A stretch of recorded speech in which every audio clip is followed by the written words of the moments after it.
In my Out of the Woods quilt, I created a very large graphic mountain, and my goal was in the quilting to add some trees to give it a feel of having forest along the side of the mountain.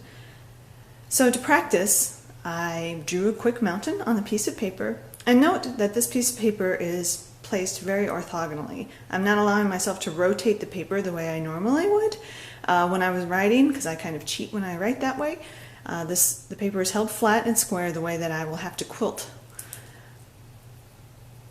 My thought and my idea was to simply draw stems for the tops of the trees, and then to use back and forth lines to create the look and feel of pine trees. When I'm done, I finish at the stem of the tree, trace back down, and move over to the next location I would like to quilt a tree.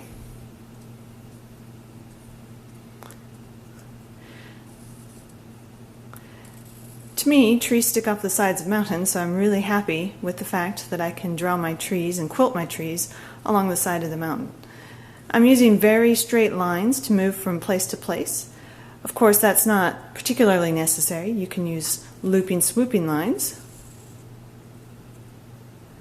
The key factor that I'm just trying to play with are the back and forth lines to create the look and feel of the trees.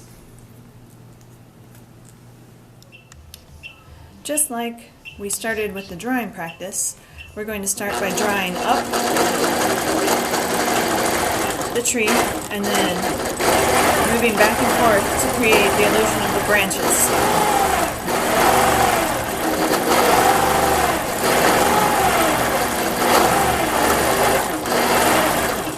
When you get to where you want to finish the tree, pause along the original stem line that you drew and come back down.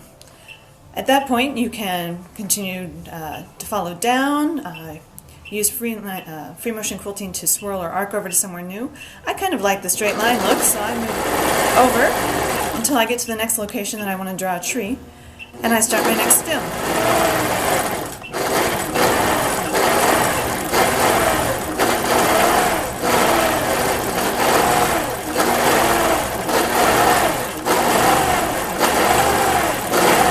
As you can see with this tree, not every tree has to be very wide and squat. And I might decide that I'd like to come back and fill in this space in between with a smaller tree.